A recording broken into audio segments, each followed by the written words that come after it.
Salut à tous, on se retrouve pour l'épisode 3257 du Zap Image. On commence aujourd'hui, ce jeudi 3 avril, avec des anniversaires. Et on commence tout d'abord avec celui de Adrien Rabiot, le milieu français de l'Olympique de Marseille. Il fête aujourd'hui ses 30 ans. Bon anniversaire à Rabiot. Il y a également d'autres joueurs comme Fabien Ruiz, qui est un autre milieu de terrain qui évolue en Ligue 1 du côté du PSG. L'Espagnol fête aujourd'hui ses 29 ans. Gabriel Jesus, l'avancante brésilien de Arsenal, il fête aujourd'hui ses 28 ans. N'oubliez pas qu'il est blessé pour toute l'année 2025, il s'est fait les ligaments croisés. Il devrait revenir début d'année 2026. On lui souhaite un bon anniversaire, un bon rétablissement. Ou par exemple, je ne sais pas, tiens, un joueur connu, le milieu offensif du FC Barcelone, Pablo Torre, fête aujourd'hui ses 22 ans. On continue, on va parler maintenant de ce qui s'est passé lors de la soirée hier soir. Et on commence tout d'abord avec la Coupe de France, donc la deuxième demi-finale. Donc c'est entre l'AS Cannes, une équipe de National 2, donc 4e division française, contre le Stade de Reims, et c'est Reims qui s'est imposé 2-1 lors de cette rencontre, et du coup Reims se qualifie pour la finale de cette coupe nationale. Donc voilà, on peut voir le scénario: 1-0 pour Reims, égalisation de Ndoye côté AS Cannes. Ils ont repris l'avantage 2 minutes après le Stade de Reims. Après il n'y a pas eu d'autres buts, et du coup Reims se qualifie pour cette finale au Stade de France. Donc j'ai pas regardé le match, mais on peut voir quand même que l'AS Cannes a quand même une équipe qui a éliminé quand même pas mal d'équipes de division supérieure. Ils ont éliminé, je crois, Guingamp. Ils ont éliminé aussi, je crois, Nice, un tour précédent. Bon, là, ils se sont fait battre par l'équipe de Reims, mais ils ont quand même fait 17 tirs, 7 tirs de plus quand même que l'équipe de Reims. Ça aurait pu tourner en faveur de l'AS Cannes, ça tourne en faveur de l'équipe qui évolue actuellement en Ligue 1. Et du coup, c'est un record. Samba Diawara, donc le coach du Stade de Reims, devient le premier entraîneur africain de l'histoire à qualifier son équipe en finale de la Coupe de France. Donc félicitations à lui. Et du coup, Reims rejoint le Paris Saint-Germain en finale de cette Coupe nationale. Donc rendez-vous le samedi 24 mai, là, dans un mois et demi, au Stade de France, pour ce Paris Saint-Germain-Reims. N'oubliez pas qu'il y a déjà eu 2 fois PSG-Reims cette saison en Ligue 1. 2 fois match nul, 2 fois un partout. Je crois que le PSG, c'est la seule équipe pour l'instant qu'ils n'ont pas réussi à battre cette saison, l'équipe de Reims, sur une double confrontation. Donc voilà, on verra ce que ça donnera au Stade de France le mois prochain. On continue avec d'autres coupes nationales et on part du côté de l'Espagne, la Coupe du Roi entre l'Atlético Madrid et le FC Barcelone. J'ai regardé le match, donc au match aller, c'est vrai que ça a été un match beaucoup plus spectaculaire. Au match aller, il y a eu 4-4, 8 buts dans la rencontre. Hier, ça a été plutôt triste, un match surtout beaucoup haché, il y a eu beaucoup de fautes, tout ça. Bon bref, c'est le Barça qui fait la très bonne opération, s'imposant 0. Du coup, score cumulé 5-4 pour le FC Barcelone qui se qualifie également pour la finale de cette Coupe du Roi. Donc le buteur du match, c'est Ferran Torres à la 27e minute de jeu sur une magnifique passe D du joueur qu'on peut voir là avec lui, en train de célébrer, c'est bien sûr Lamine Yamal. Donc parfait pour le Barça. Bon, j'ai regardé le match, j'ai dit, et le Barça pour moi mérite totalement sa victoire parce qu'ils ont été bien meilleurs que l'équipe de l'Atlético, eux, que c'était du catch. Pour eux, l'Atlético, ils voulaient faire mal, ils voulaient blesser les joueurs du Barça. Donc le Barça, c'est plus de 15 tirs, 5 tirs cadrés, 1 but marqué. C'est l'équipe qui a le plus montré. L'Atlético, les gars, c'est 6 tirs, 0 tirs cadrés. Chesney a eu aucun arrêt à faire. Voilà, quand tu cadres pas, tu ne peux pas marquer. Et du coup, la victoire du FC Barcelone est totalement logique et la qualif également est logique. Et du coup, le Barça est toujours invaincu en 2025. C'était leur premier match sur ce nouveau mois d'avril. Et toujours pas de défaite depuis début janvier. C'est le seul club des 5 grands championnats qui n'a toujours pas perdu depuis ce début d'année 2025. 20 matchs joués, 17 victoires, 3 matchs nuls, 0 défaite depuis le début de l'année. Le premier match a été Barbastro, un match de Coupe du Roi. Je crois que ça a été les 16e ou 8e de finale. Et maintenant, là, ils sont en finale, bien sûr. Donc, voilà, 3 nuls, Retafe, l'Atalanta Bergame, l'Atlético lors du match aller, le 4-4. Et sinon que des victoires, c'est quand même impressionnant. C'est actuellement la meilleure équipe au monde, bien sûr, le FC Barcelone. Peut-être avec le PSG, mais voilà, parce que le PSG aussi est une équipe qui gagne beaucoup actuellement. C'est peut-être les 2 équipes actuellement les plus en forme, le Barça et le Paris Saint-Germain. Et concernant Chesney, donc lui, ça continue, les gars, est invaincu avec le FC Barcelone, 19 matchs joués. Il avait gaulé, je crois, à partir de là, Barbastro Bilbao, je ne sais plus exactement. Et depuis, là, il est resté numéro 1, Inaki maintenant est numéro 2. Et toujours pas de défaite, 17 victoires, 2 matchs nuls. Bon, hier, il a rien à faire, 6 tirs. 0 tir cadré, ils n'ont pas cadré, donc pour lui, c'est que des balles hors cadre. Mais voilà, il a fait son match, puis lui, c'est un clean sheet pour lui. Il pourra mettre de nouveau un clean sheet, bien sûr, dans son bilan du côté du FC Barcelone. On va parler du buteur, c'est Ferran Torres qui a commencé titulaire à la place de Lewandowski. Il a déjà commencé titulaire lors du match aller. Donc, buteur face à l'Atlético, cette saison, ses stats, c'est 35 matchs, toutes compétitions confondues, 16 buts et 3 passes D. Pas mal, 19 fois décisif en 35 matchs. Donc oui, les stats sont moins bonnes que Lewandowski, l'autre numéro 9 du côté du Barça. Mais n'oubliez pas que Ferran Torres est souvent remplaçant. Bon, hier, il a commencé titulaire parce qu'il le mérite en gros d'être titulaire, parce que lors des derniers matchs, il a été souvent bon. Donc, c'est pour ça qu'il a commencé dans le 11 de départ. Mais voilà, c'est un joueur souvent qui rentre en cours de jeu et souvent il est décisif. Donc, félicitations à Ferran. Et concernant Lamine Yamal, qui lui a délivré le caviar, magnifique passe. Je ne sais pas si vous avez vu, la passe de Lamine Yamal est sublime. Donc, cette saison, Lamine Yamal, toute compétition confondue, c'est 41 matchs, 13 buts et 19 passes D. Là aussi, bien sûr, les stats sont incroyables pour le jeune espagnol. Et du coup, le Barça, avant finale, et on sait l'adversaire, hein, donc un classico pour la finale. Donc parfait, on ne peut pas voir une meilleure affiche voilà, en Coupe du Roi pour une finale. Donc ça sera un Barça-Real Madrid en finale de Coupe du Roi. Rendez-vous le 26 avril prochain. On avait parlé tout à l'heure de la Coupe de France le 24 mai. Hein, c'est un mois et demi. Mais là, la finale de la Coupe du Roi, c'est dans 3 semaines. Et on est le 3, c'est dans 23 jours exactement. Ça sera un samedi soir. Ce Real Madrid FC Barcelone. Donc c'est la première fois qu'il y a un classique en Coupe du Roi depuis 11 ans. Voilà, il y a 11 ans, il y avait eu déjà cette rencontre. Regardez, à l'époque, par exemple, le 11 du Real Madrid, ça avait été en 11 ans. Donc ça avait été en 2014, la dernière fois qu'il y avait une finale. Par exemple, regardez, il y avait Di Maria, il y avait Cristiano Ronaldo, il y avait Pep qui avait joué milieu de terrain. En défenseur central, il avait joué milieu de terrain lors de ce match contre le Barça. Il y avait Xabi Alonso, tiens, peut-être qu'il va être futur entraîneur du FC, du Real Madrid plutôt. Sergio Ramos Casillas, voilà, c'était le dernier 11 qui avait commencé titulaire lors de la dernière finale de Coupe du Roi lors d'un classico pour le Real Madrid. Et le Real Madrid s'est imposé grâce à ce but de Gareth Bale. Je ne sais pas si vous vous souvenez. Gareth Bale, il avait complètement mangé en vitesse Marc Bartra. Et voilà, ça avait été le seul but bien sûr de cette finale. Donc, non, il y avait une victoire 2-1. Mais bon, le Real Madrid s'est imposé. On peut voir voilà, par exemple les dernières finales de Coupe du Roi entre le Barça et le Real Madrid. Voilà, donc qui a pris l'avantage. Donc les deux dernières ont été remportées quand même par le Real Madrid. En 2014, en 2011 également, il y avait une victoire 1-0. Sinon, là, une des dernières victoires du Barça en finale contre le Real, c'était en 1990, hein, il y a 35 ans. Ça avait été une victoire 2-0. Donc voilà, concernant bien sûr cette affiche qu'on a tous envie de voir le 26 avril prochain. Et Ferran Torres à la fin du match, il a dit: le Real Madrid, une finale de coupe nous motive tous. Alors imaginez ce que c'est de jouer contre un rival direct. Voilà, déjà, peu importe l'adversaire, c'est bien sûr c'est une finale, mais là quand tu contre le Real, ça te surmotive encore plus. Hein. Et Hansi Flick, il a dit affronter le Real Madrid en finale. Je ne pense pas à ce match, hein, car il est encore très loin, parce qu'avant il y a des matchs, hein, par exemple le Barça, il y a la Liga.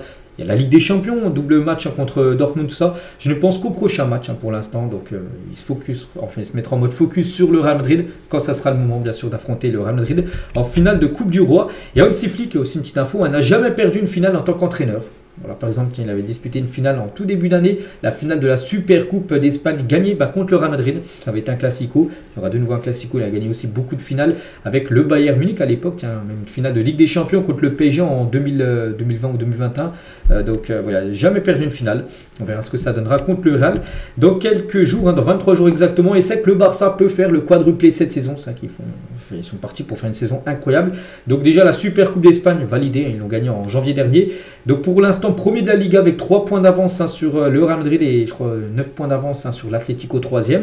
Un quart de finale de la Ligue des Champions et finaliste de la Coupe du Roi. Ça peut être une magnifique saison. Il peut avoir le quadruplé. Bon, il peut avoir seulement un trophée. Il peut en avoir 2, 3, on verra.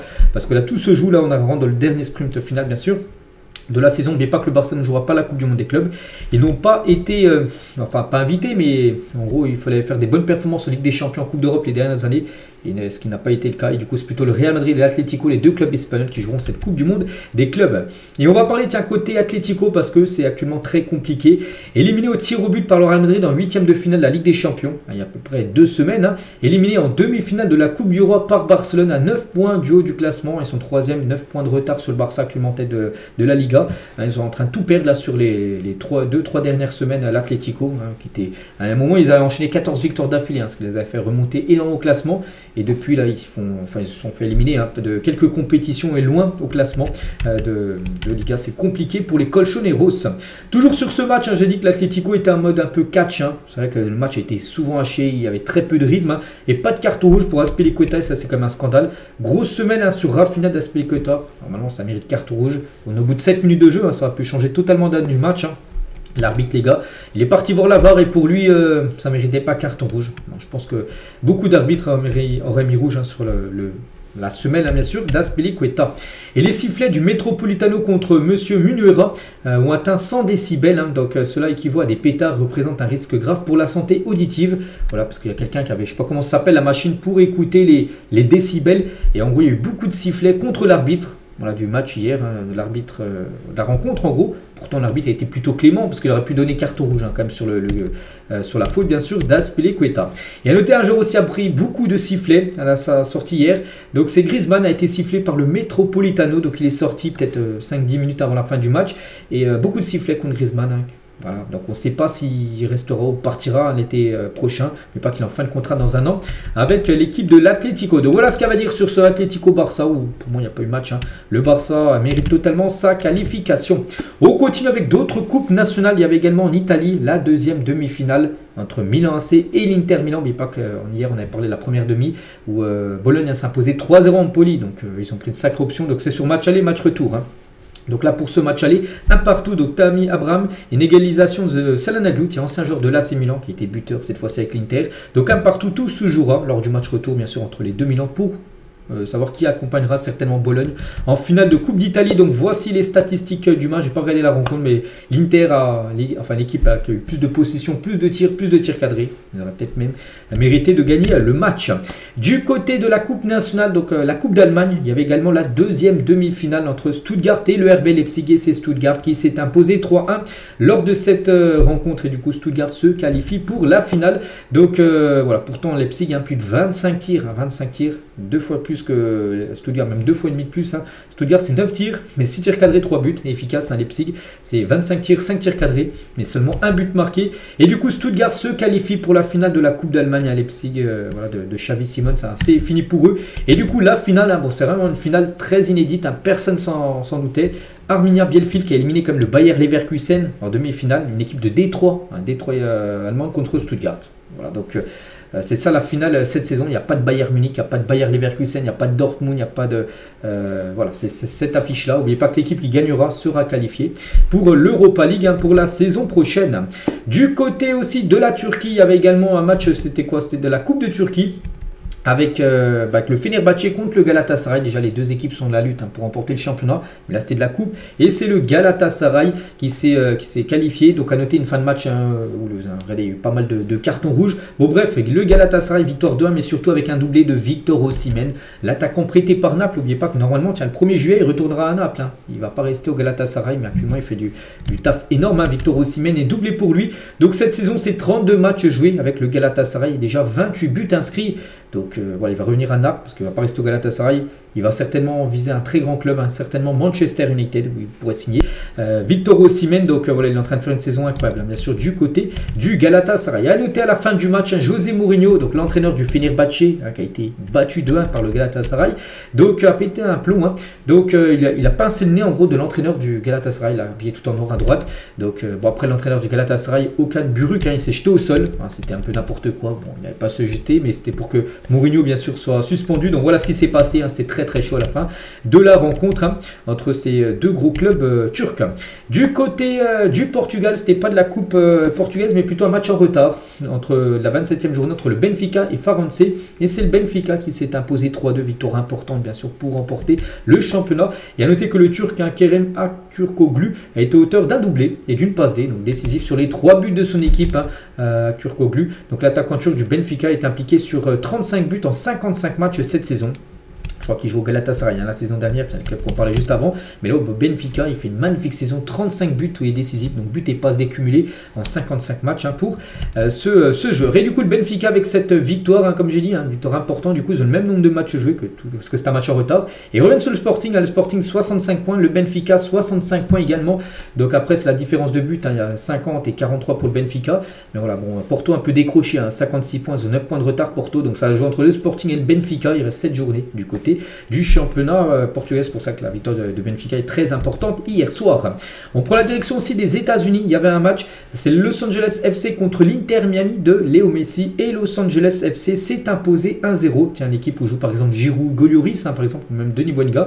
Donc c'est Ordaz qui a marqué l'unique but du match. Donc c'était un match de CONCACAF Champions Cup, quart de finale. Voilà, je crois que je ne sais pas trop ce que ça vaut, peut-être la Ligue des Champions nord-américaine, bon bref, les quarts de finale.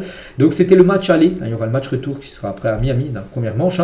Donc pour ce match aller, victoire de Los Angeles 1-0.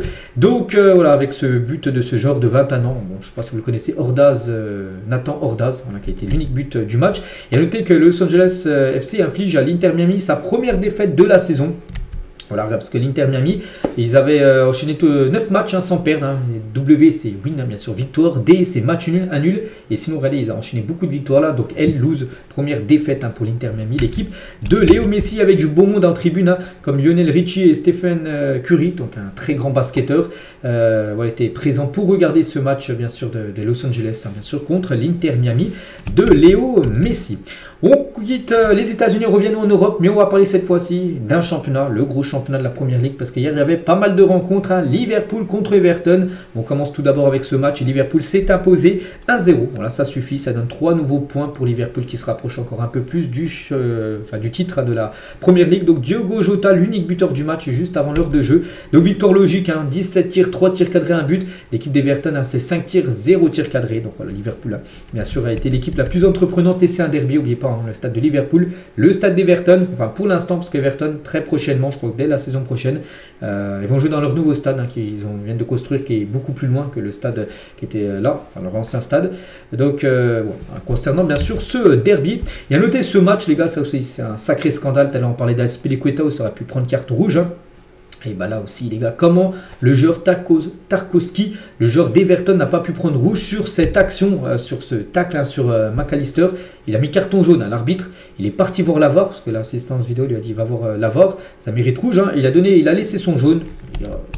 Voilà, qu'est-ce que tu veux. Bon, après il faut noter que le joueur d'Everton touche le ballon avant, puis après son pied reste en l'air, mais on pense qu'il peut le descendre de son pied, et du coup il laisse son pied en l'air, puis ça tape en plein, voilà, il peut lui casser la jambe, hein, tout simplement. Donc carton jaune seulement. Pour moi, ça méritait tout simplement. Et carton rouge, hein, totalement. On continue aussi avec Manchester City qui joue contre Leicester. Et City, ça passe. Hein, victoire 2-0 sans Erling Haaland aussi qui est blessé pour les 7 prochaines semaines à Haaland. Mais sans Haaland, grâce à Grealish et Omar Marmoush, mais ils ont gagné 2-0. L'équipe de Manchester City.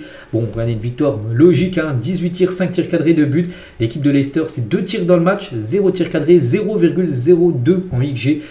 Ils n'ont rien proposé à Leicester, ça a été trop compliqué pour eux. Et Grealish a buteur, hein, au bout de 2 minutes de jeu. Et Grealish vient de marquer son premier but en première ligue, hein, depuis 15 mois en championnat. Je vous parle, la dernière fois qu'il avait marqué en championnat, ça avait été le 16 décembre 2023. On est quand même maintenant le 3 avril 2025. Hein, ça faisait 1 an et 3 mois qu'il n'avait pas marqué le moindre but en championnat de première ligue. Et enfin, il marque. Hein, voilà, ce joueur qui a été acheté quand même plus de 120 millions d'euros à l'époque, hein, du côté d'Aston Villa. Un joueur qui pourrait partir, hein, qui pourrait quitter le club l'été prochain. Donc voilà, ça va faire du bien pour Grealish, ce but. Et concernant Omar Marmoush, l'autre buteur, donc n'oubliez pas qu'il compte un 40 buts et passes dès cette saison, toutes compétitions confondues avec City et avec Francfort, son ancien club, où il joue en première partie de saison. Donc voilà encore, enfin une réussite, hein, comme depuis son arrivée à City, hein, pour le joueur égyptien. Et à noter que le joueur Oscar Bob, hein, voilà ce joueur-là, a fait sa première apparition de la saison pour Manchester City après s'être cassé la jambe en pré-saison, hein, lors des match de pré-saison, hein, qui avait lieu je crois aux États-Unis, certainement pour City. Donc il s'était blessé grièvement, donc ça y est, sa blessure, il n'a plus de blessure, il a pu jouer hier enfin son premier match de la saison. Donc bonne nouvelle, hein, pour ce Oscar Bob. On continue, on va parler de Brighton contre Aston Villa. Tiens, Aston Villa, tiens, dans une semaine jour pour jour, on sera jeudi et je ferai le débrief, hein, du match entre le PSG et Aston Villa parce que le match aurait eu lieu la veille, hein. Dans 6 jours avant d'affronter Paris, et ben Aston Villa, ça marche très très bien. Ils ont posé 3-0 à Brighton. À Brighton, les gars, c'est une équipe très bonne équipe, hein. Donc les buteurs, Rashford, Asensio et Malen. Voilà, donc parfait, bien sûr. Pour cette équipe, en plus, je crois que les 3 joueurs là qui ont marqué, c'est 3 joueurs qui sont venus en janvier dernier. Rashford, il est arrivé en provenance de Manchester. Asensio, il est arrivé en provenance du PSG en janvier, je vous parle. Et Malen, je crois qu'il a été vendu, hein, de Dortmund à Aston Villa en janvier dernier. Donc voilà, c'est 3 recrues là, lors du dernier mercato qui ont été les 3 buteurs, 3 buts inscrits aussi en seconde période. Donc efficace, hein, 8 tirs, 5 tirs cadrés, 3 buts à marquer, hein, pour Aston Villa. Et les vilains, c'est un petit canard, hein, les vilains petits canards tout simplement parce que ça fonctionne bien. Et Rashford, les gars, buteur face à Brighton, hein, sous le maillot d'Aston Villa, l'anglais, c'est 11 matchs, hein, depuis janvier, depuis son arrivée, 3 buts et 4 passes D, donc décisif 7 fois en 11 matchs, hein, c'est très bien. Il rejoue, hein, on sait qu'à Manchester, il était écarté, des fois il venait même pas à l'entraînement parce qu'il n'avait pas le droit de s'entraîner avec les Red Devils, et depuis là il revit, on va dire, hein, du côté d'Aston Villa. Ça, c'est peut-être pas une bonne nouvelle pour le PSG, hein, qui va l'affronter là dans quelques jours. Et à noter aussi que Marco Asensio, joueur du PSG, hein, parce qu'actuellement il appartient à Paris, il est prêt à Aston Villa. Il a commencé remplaçant, il est entré en jeu à la 65e minute de jeu. 13 minutes après, il marque un but, Marco Asensio. Et à la 90e plus 10 minutes, il fait une passe D. Donc buteur et passe D en 30 minutes de jeu pour Marco Asensio. Donc buteur et passe D avec Aston Villa. Donc lui, c'est 10 matchs, hein, depuis janvier, depuis son arrivée, 8 buts et une passe D. Voilà un joueur qu'il va falloir surveiller du côté du PSG. En plus, le PSG le connaît très très bien vu que Luis Enrique ne voulait pas. Donc attention, parce qu'on sait que des fois il y a des ex-joueurs du PSG qui ont fait mal à Paris. On se souvient Kingsley Coman en finale de LDC qui a été l'unique buteur de la finale contre le PSG avec le Bayern. C'est un ex-joueur du PSG qui a été formé à Paris. Donc bon, lui il n'a pas été formé au PSG, mais il joue au PSG, il appartient au PSG. Donc puis pourquoi je parle du PSG? Parce que c'est le futur adversaire d'Aston Villa en Champions League la semaine prochaine. Newcastle contre Brentford. Newcastle s'est imposé 2-1 avec un but d'Alexander Isak et un but de Tonali contre un but de Mbeumo. Donc belle victoire bien sûr de Newcastle. Voici les stats de la partie. Et Isak qui pour moi je pense va partir l'été prochain, je le vois bien là à Liverpool, je pense peut-être pour remplacer Nunez qui pourrait partir. Donc Isak, son bilan c'est 34 matchs, 24 buts et 5 passes D. Donc voilà des stats incroyables bien sûr pour Alexander Isak. Et Isak c'est simple cette saison. Je dis c'est 24 buts, toutes compétitions confondues. Mais en Première Ligue, cette saison, il a marqué son 20e but. Donc 10 buts à domicile, 10 buts à l'extérieur. Donc il rejoint Andy Cole en 93-94, Alan Shearer en 2001 et 2002. Comme les deux seuls joueurs de Newcastle à atteindre les deux chiffres. Donc au moins 10 buts et 10 buts à l'extérieur et à domicile. Voilà. Donc il y a déjà ces deux joueurs qui ont réalisé cette performance. Et Isak réalise également cette performance-là. 10 buts à domicile, 10 buts à l'extérieur cette saison en Première Ligue. Et concernant Mbeumo, buteur côté Brentford à la 66e, et il faut mettre du respect sur la saison que Bryan Mbeumo réalise en Première Ligue avec Brentford en tant qu'ailier, pas en numéro 9, mais en tant qu'ailier, 16 buts et 5 passes D en PL cette saison. C'est quand même des stats incroyables. On parlait de Isaac avec 20 buts, donc lui il a 16 buts. Voilà, malgré la défaite, il a été buteur hier avec son club de Brentford. Il y avait également à Southampton qui va jouer en deuxième division l'année prochaine parce qu'ils font que de perdre. Bon, ils n'ont pas perdu hier, ça c'est un événement. Bon, en plus, ils ont fait gagner. À la 91e minute du match, ils gagnaient, mais ils se sont fait égaliser par Crystal Palace. França a été a marqué le but égalisateur, du coup, un partout entre ces deux équipes. Et la victoire aussi de Ipswich du côté de Bournemouth, 2-1. Voilà pour l'équipe de Ipswich. 2 tirs cadrés pour Ipswich, 2 buts. Bournemouth, c'est 24 tirs, 7 tirs cadrés, mais seulement un but marqué. Du coup, tous les résultats de cette journée de Première Ligue, il y avait déjà eu des matchs avant-hier, eu des matchs hier, et il reste un match ce soir. Chelsea contre Tottenham, voilà pour clôturer cette journée du championnat anglais et le classement. Liverpool avec sa victoire reprend 3 nouveaux points d'avance sur Arsenal, donc on a la 30e et il reste 8 matchs, il y en a 38 de journée, donc bon, pour Liverpool ça sent très bon avec cette avance, combien il y a 8 points d'avance, ça sent même très très bon bien sûr pour les Reds, même, donc c'est même pas 8 points, c'est même 12 points d'avance bien sûr, donc Nottingham à 3e, tu en parles de Nottingham 3e 57 points, regardez ils ont 6 points d'avance sur City et même 7 points d'avance sur Newcastle, premier non qualifié en LDC, et ben Nottingham Forest a quasiment 94% de chance de se qualifier pour la LDC saison prochaine en étant 3e avec autant de points d'avance là sur les équipes qui les suivent. Voilà, Nottingham, on les verra peut-être jouer en Champions League. Donc City a un 4e parce que l'objectif c'est de finir dans le top 4 pour jouer la LDC. Après il y a Newcastle, il y a Chelsea bien sûr. Chelsea si ce soir il s'impose pourrait dépasser, pourrait même rentrer dans le top 4. Chelsea en cas de victoire bien évidemment ce soir. Donc voilà ce classement de Première Ligue. Manchester United 13e, Tottenham 14e. C'est une saison catastrophique pour les deux. Voilà tout ce qu'il y avait à dire sur les rencontres d'hier. Je pense avoir fait le point avec tous les matchs qui s'est joué hier. On continue, on va parler de ça. C'était il y a 7 ans jour pour jour, c'était un 3 avril 2018 et Cristiano Ronaldo marquait ce désormais mythique retour acrobatique, hauteur du ballon et de l'impact du pied de Ronaldo avec le ballon 2,30 m. Même les supporters de la Juventus s'étaient élevés et avaient applaudi à Cristiano Ronaldo. Pourtant, c'est un Real Madrid-Juve et le match avait lieu dans l'Allianz Stadium, enfin le stade de la Juve. Et tout le monde avait applaudi Cristiano Ronaldo par rapport à ce chef-d'œuvre. C'était il y a 7 ans jour pour jour déjà. Voilà ce magnifique but.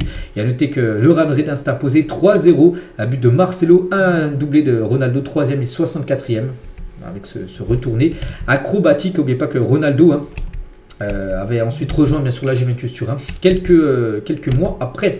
Officiel, Montpellier et Saint-Etienne ne reprendra pas ce match qui avait été joué il y a une dizaine de jours. Le match avait été interrompu à la 57e minute de jeu parce qu'il y avait eu un incendie en tribune, tout ça. Il y avait des débordements. Donc voilà, parce qu'il y a eu aussi plusieurs jets de fumigène et projectiles sur la pelouse. Donc hier, il y a eu la commission de discipline qui est passée. Et du coup, voilà, match gagné. Un match arrêté à la 57e et le match ne va pas être rejoué. Saint-Etienne menait 2-0 dans le match. Et du coup, match gagné, victoire 2-0 de Saint-Etienne. Donc au classement, ça donne une bouffée d'air quand même pour Saint-Etienne. Enfin, une bouffée d'air. Enfin, c'est toujours avant-dernier, mais il recolle, on va dire, au Havre. Parce qu'avant, c'était un peu décroché. Et du coup, 23 points. Bon, Montpellier, 15 points, ça sent très mauvais pour eux la fin de saison. Donc, Saint-Etienne revient sur le Havre. Voilà, donc, il y a beaucoup de suspense aussi pour savoir qui arrivera à se maintenir pour cette Ligue 1. Et il y avait également la commission de discipline par rapport, vous vous souvenez, au dernier classique français entre le PSG, Marseille, les banderoles, les chants, tout ça. Donc, la tribune Auteuil fermée contre le Havre. Donc, voilà, c'est ce qu'on s'en doutait, on savait que certainement la tribune allait être fermée. Donc ça ne sera pas pour le match du titre, certainement là samedi. Vous savez que le PSG sera certainement champion samedi s'il ne perd pas contre Angers. Voilà, de fortes chances. Donc du coup, la sanction prendra effet à partir du 8 avril. Voilà, donc ça sera lors du match le 19 avril prochain. Donc ça sera ce PSG Le Havre, où la tribune du Cup, où vous regardez le Parc des Princes, vous regardez à la télé, donc la tribune à gauche, il n'y aura personne. Voilà, elle sera fermée pour ce PSG Le Havre le 19 avril, mais pour le match du titre ce week-end, ça sera bien sûr un stade rempli à guichet fermé. On continue, on va parler de Alguacil, c'est l'entraîneur de la Real Sociedad. N'oubliez pas que la Real Sociedad a été éliminée par le Real Madrid avant-hier en Coupe du Roi.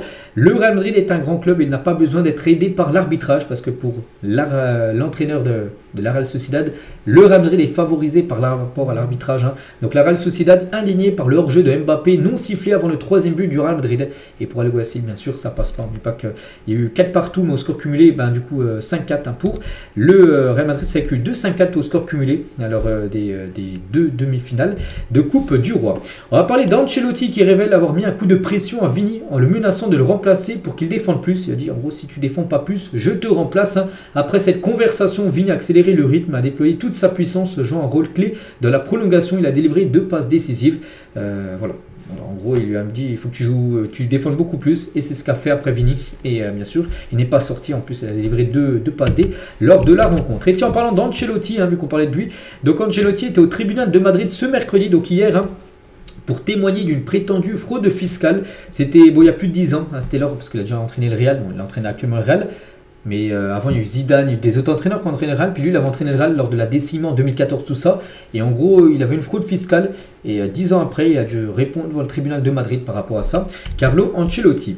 On va parler cette fois-ci du FC Barcelone, et la Liga a informé le Barça qu'il dépasse à nouveau le fair play financier. On sait que le Barça, avec le fair play financier, à chaque fois, c'est très limite. Puis du coup, là, le Barça a redépassé le fair play financier. C'est dire que c'est un problème, bien sûr. Donc l'organisme ne prend pas en compte les 100 millions d'euros issus de la vente des sièges VIP du Camp Nou. Et du coup, ce qui veut dire, c'est que le Barça ne peut plus inscrire Dani Olmo et Pau Victor. Donc voilà, en gros, par rapport à ce fair play financier, on se souvient déjà, le manège, le sketch, déjà pour enregistrer Dani Olmo et Pau Victor, ça a été très compliqué. N'oubliez pas que Dani Olmo avait loupé les 3 premiers matchs de cette saison de Liga parce qu'il ne pouvait pas jouer. Le Barça n'avait pas réussi à l'enregistrer. Depuis, le Barça a réussi à l'enregistrer, mais le Barça, là, depuis, a redépassé la limite du fair play financier. Voilà, c'est très compliqué. Et Juan Laporta, le président, donc il a dit ça, donc ces infos-là sont sorties avant le match d'hier contre l'Atlético. Il a dit on joue un match clé ce soir, donc face à l'Atlético, et la Liga communique ce matin, bizarre. Voilà, Juan Laporta répond fermement à la Liga sur le cas d'Dani Olmo et Pau Victor. Ils ne peuvent pas nous battre sur le terrain, alors ils agissent en dehors, on défendra nos intérêts. Ils veulent abîmer notre image, notre service juridique est déjà prêt, on se défendra. Voilà, en gros, il dit que la Liga a sorti ce communiqué hier matin, donc le matin du match contre l'Atlético, pour déstabiliser en gros le FC Barcelone avant le match contre l'Atlético. Bon, ça n'a pas apporté ses fruits avec le Barça hier. C'est imposé, bien sûr 1-0, c'est qualifié pour la finale. On va parler de Emmanuel Emega, vous savez, l'attaquant néerlandais de Strasbourg. Il pourrait filer à Chelsea, c'est sur la table, mais pas qu'en plus que Chelsea et Strasbourg sont le même propriétaire, donc il n'y aura aucun souci pour le joueur de signer à Chelsea. Donc c'est un transfert qui pourrait se faire l'été prochain. Tcherendour avait été impressionné par Mbappé au PSG. Donc en plus d'être un phénomène, c'est un très bon gars. À l'entraînement, Mbappé faisait des choses pas normales en match. Il résolvait tout à lui, tout seul. C'est incroyable. Quand les deux étaient au PSG, donc les deux depuis ont quitté bien sûr l'équipe parisienne.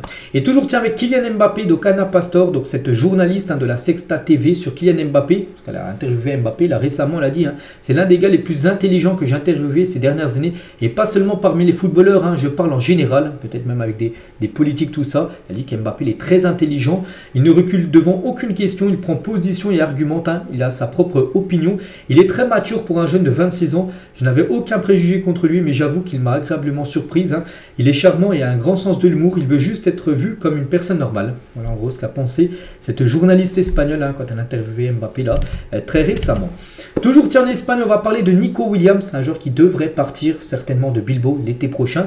Et les représentants de Nico Williams ont rencontré le nouveau directeur sportif d'Arsenal ces derniers jours parce que le joueur devrait quitter certainement la Liga et certainement aller à Arsenal. C'est le club actuellement le mieux préparé, le plus en avance hein, pour signer.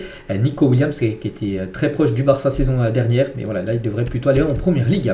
Des nouvelles également tiens d'un joueur en première ligue, un joueur français, c'est Boubacar Kamara, et du jamais vu dans l'histoire du club, hein, ce genre d'Aston Villa tiens, qui va affronter le PSG là dans quelques jours. Aston Villa souhaite blinder Boubacar Kamara et lui offrir un contrat en or pour pouvoir le conserver. Le milieu français est courtisé par de grosses écuries européennes pour l'été prochain, mais Aston Villa souhaite le conserver, ils sont prêts à lui proposer un contrat en or, peut-être le joueur, peut-être le mieux payé de l'histoire d'Aston Villa, on ne sait pas, un contrat en or ça pourrait être vraiment un contrat de fou que pourrait se voir proposer Boubacar Kamara, ancien joueur de Saint-Etienne ou même je crois de Marseille. Donc voilà, concernant l'ancien Marseillais. Des nouvelles aussi d'Erling Haaland après sa blessure, un blessé pendant 7 semaines en béquille actuellement. Haaland s'est blessé dimanche dernier. Je serai de retour et on espère bien sûr qu'il sera de retour, on le verra peut-être de retour pour la Coupe du Monde des clubs en juin et juillet prochain. La pépite parisienne Mamadou Sangaré devrait quitter le PSG. Donc lui c'est une pépite, hein. Donc déjà il joue avec les U19 du PSG, par exemple, hein, tiens, il a marqué 8 buts dont 2 triplés contre le Bayern de l'Atlético en Youth League, hein. Vous savez c'est la Ligue des Champions Juniors où actuellement il est toujours co-meilleur buteur de la compétition alors que le PSG est éliminé depuis les phases de poule. Donc ce joueur les gars devrait partir, il arrive en fin de contrat en fin de saison, donc le jeune attaquant de 18 ans arrive en fin de contrat à l'issue de la saison, il est courtisé notamment en Allemagne mais aussi par Manchester City, voilà, le City Group, hein. Et les Citizens hein, aimeraient le recruter puis le prêter à Troyes, une équipe satellite hein, de Manchester City, ils ont le même propriétaire, hein, City et les Stacks de Troyes, mais rien n'est avancé pour l'instant. Donc voilà, le projet en gros ce serait que City le recrute et le prête à les Stacks de Troyes, et le problème c'est que le PSG pourrait le perdre, ce gros talent, hein, ce joueur né en 2007. Donc voilà concernant la situation de Sangaré. On va parler cette fois-ci de Mohamed Salah, est désormais tout proche de prolonger avec Liverpool. Ça y est, la fin du feuilleton de Salah est très proche, hein. On sait que c'est un joueur qui est en fin de contrat dans moins de 3 mois, le 30 juin prochain, c'est fini son contrat. Et normalement, il devrait prolonger peut-être 2 saisons de plus hein, du côté des Reds de Liverpool. Des nouvelles aussi de Griezmann hein, qui n'a rien décidé pour son avenir. Des discussions sont en cours et aucune baisse de salaire n'est envisagée en cas de prolongation de contrat. Vous ferez quoi à sa place hein, rester encore à Madrid ou partir? Je ne sais pas. Il a encore un contrat jusqu'en 2026, hein, Griezmann. On ne sait pas. Hier, il a pris des sifflets hein, de la part de ses supporters de l'Atlético. Donc pour l'instant, on ne sait pas ce que va faire Griezmann l'été prochain.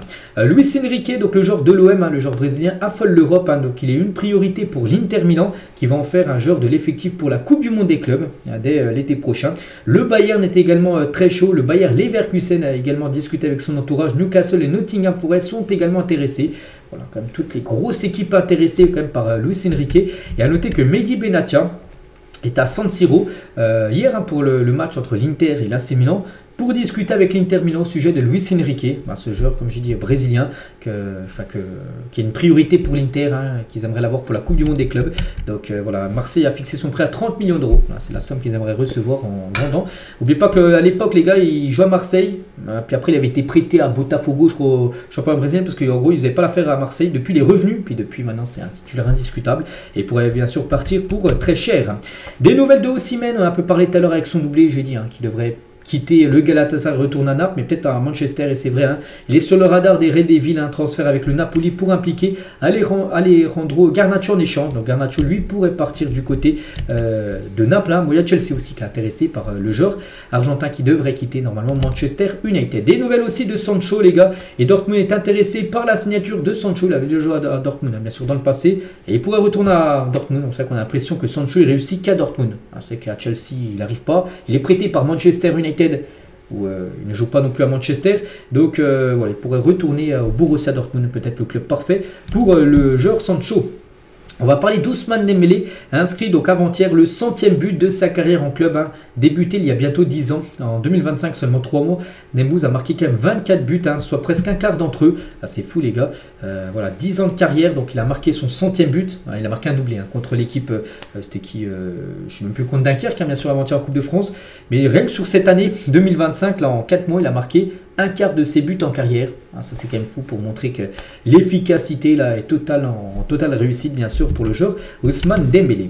On revient aussi sur le match de Coupe d'Allemagne entre Arminia Bielefeld qui a éliminé bien sûr Leverkusen. Leverkusen, c'est une honte, les supporters étaient présents.